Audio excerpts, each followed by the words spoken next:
अस्सलाम वालेकुम, नमस्कार दोस्तों। न्यूज़ 4000 वी में दोस्तों, क्या आपको लगता है कि दुनिया की सबसे चालाक नेताओं में से एक व्लादिमीर पुतिन डोनाल्ड ट्रंप की चिकनी चुपड़ी बातों में आ जाएंगे, या एक बड़ा सा धोखा है?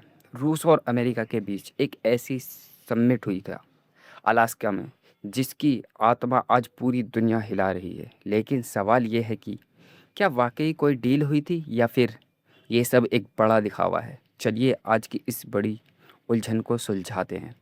बात है 15 अगस्त 2025 की। अलास्का में ट्रंप और पुतिन की मुलाकात हुई।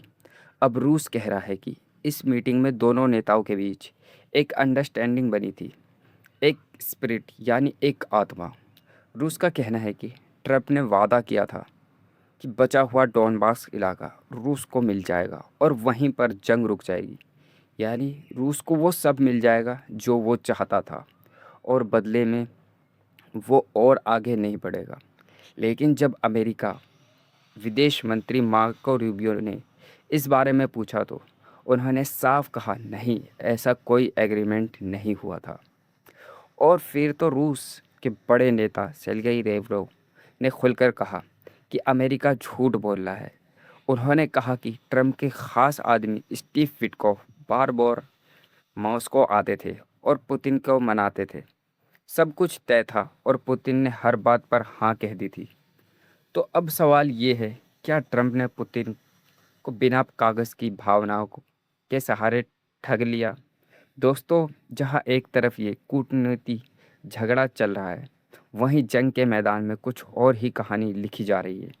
यूक्रेन ने अब तक के सबसे बड़ा हमला कर दिया। 660 से ज़्यादा ड्रोन दागे गए, और ये ड्रोन सीधा मॉस्को, सीटर्सबर्ग बर्ग में जैसे बड़े शहरों तक पहुंच रहे हैं। यूक्रेन के 40 डे स्पेशल प्लान क्या है? वो रूस को इतना मार रहा है कि वो मजबूरन जंग रोकने के लिए बैठ जाए। रूस की तेल रिफाइनरी को निशाना बनाया जा रहा है। पेट्रोल डीजल के दाम आसमान छू रहे हैं। यहाँ तक कि रूस अब भारत से रिफाइनरी ऑयल खरीदने पर मजबूर हो गया। कल्पना कीजिए, दुनिया का सबसे बड़ा तेल उत्पादक दूसरे देशों से तेल मंगवा रहा है। और सबसे बड़ी बात, क्रीमिया में हालत बेकाबू हो रहे हैं। यूक्रेन ने क्रीमिया को रूस से जोड़ने वाली रेल रोड ब्रिज को उड़ा दिया। वहाँ बिजली नहीं है, और यूक्रेन कह रहा है कि पूरे क्रीमिया को घेराबंदी करके रूस से काट दिया जाएगा। लेकिन यहाँ सबसे दिलचस्प मोड़ आता है। जब ईरान पर अमेरिका ने हमला किया था, तो अमेरिका लोग कह रहे थे, पीछे हटो, ये हमारी जंग नहीं है। लेकिन रूस में अब जनता का गुस्सा फूट रहा है, और वो कुछ और ही कह रही है। रूसी मीडिया रॉयटर्स के रिपोर्ट्स के मुताबिक आम आदमी, रूसी नागरिक अब कह रहे हैं, और जंग बढ़ाओ, यूक्रेन को ऐसा सबक सिखाओ वो फिर कभी उठ ना सके। क्या हो रहा है? पुतिन को सलाह दी जा रही है कि यूरोप को टैक्टिकल न्यूक्लियर हथियार दिखाओ। क्या मांग है? कीव की सरकारी क्वार्टर को ख़त्म करो, जेलेंस्की को ख़त्म करो, पूरे यूक्रेन को बर्बाद करके रख दो। लोगों का मानना है कि अगर मॉस्को में इतने गहरे हमले हो रहे हैं, तो ये बिना अमेरिका के इजाज़त के नहीं हो सकते। यानी अमेरिका पीठ पीछे यूक्रेन की मदद कर रहा है। इसलिए अब कोई पीस डील नहीं, सीधा जवाब। तो क्या सवाल असल में ये है, क्या पुतिन सच में ट्रंप की जाल में फंस गए? देखिए, ट्रंप ने शायद बड़े बड़े वादे किए, लेकिन अब यूरोप और यूक्रेन का साथ नहीं छोड़ा, तो अमेरिका पीछे हट गया। हो सकता है कि ट्रंप ने पुतिन को बिना कागज़ के बातों में ही उलझा दिया हो। घरेलू जनता का संदेश, रूसी लोगों का दिखाना और कहना है कि हम शांति चाहते हैं, लेकिन अमेरिका झूठा है। ये अपनी गलती छुपाने का तरीका है।